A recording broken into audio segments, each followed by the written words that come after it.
যিনি এক অসহায় পরিবারের সন্তান, বাউফল পটুয়াখালীর আলামিন।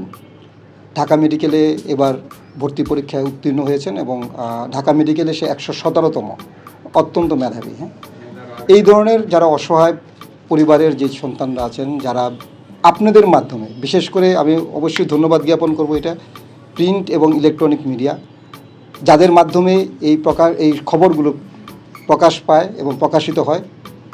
আপনাদের মাধ্যমে আমাদের দলের বিএনপির ভারপ্রাপ্ত চেয়ারম্যান জনাব তারেক রহমান তিনি ব্যাপারটি অবগত হন এবং যখন এই নিউজগুলো তার কাছে যান, তিনি আসলে আমরা এগুলো নীরবে নিভৃতে এই কাজগুলো করে থাকি সাধারণত। তারপরেও দেখা যায় যে কিছু কিছু কাজ এটা আমরা করে থাকি, যেটা আপনাদেরকে আমরা হয়তো জানাই, ইনফর্ম করি। আসলে আমরা এটাই সমাজের যারা বিত্তশালী মানুষ আছেন তাদেরকে এটাকে উদ্বুদ্ধ করার জন্য আমরা আসলে এই কাজগুলো কিছু কিছু কাজ বেছে নিই।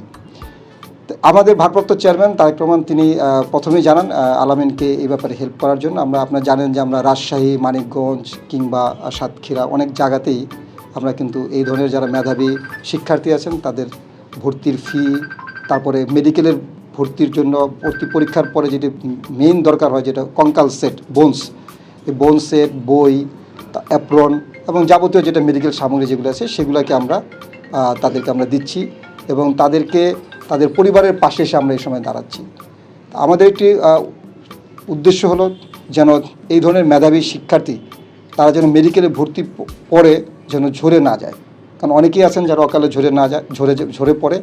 তাদের পাশে আমরা এই বলে দাঁড়াচ্ছি যে শুধু এইখানেই আমাদের শেষ নয়, এর পরবর্তীতে তার যে মেডিকেলে কন্টিনিউশনের জন্য অলরেডি আমরা আলাপ করেছি এবং সেখানে আমরা ডিসাইড করেছি যে তাকে আমরা ওর এই সচ্ছলতাটা মেনটেন করার জন্য পরবর্তীতে যেন আলামিন কোনো টিউশন ফি নিজের মাধ্যমে যেটা কারোর উপরে অনুগ্রহ করতে না হয়, সেই জন্য ও যেন পরবর্তীতে যেটা ওর দরকার যে মেধাবী ছাত্র, বিভিন্ন ছাত্রছাত্রীদের মেডিকেল ছাত্ররা সাধারণত টিউশনি করান, সেটারও আমরা ব্যবস্থা করেছি এবং করব।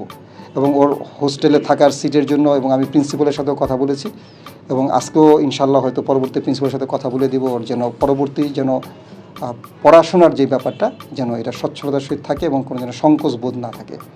এবং আমাদের ভারপ্রাপ্ত চেয়ারম্যান জনাব তারেক রহমান শুধু এই কর্মসূচি নয়, আপনারা জানেন যে বিভিন্ন ধরনের কর্মসূচি সাধারণত পালন করে থাকেন, যেমন করোনাকালীন সময়ে কিংবা বন্যার্তদের মাঝে কীভাবে আমরা মানুষের পাশে দাঁড়ানো যায় সেটুকু সে চেষ্টা করেছেন এবং আপনারা দোয়া করবেন তাদের জন্য, এই জিয়া পরিবারের জন্য।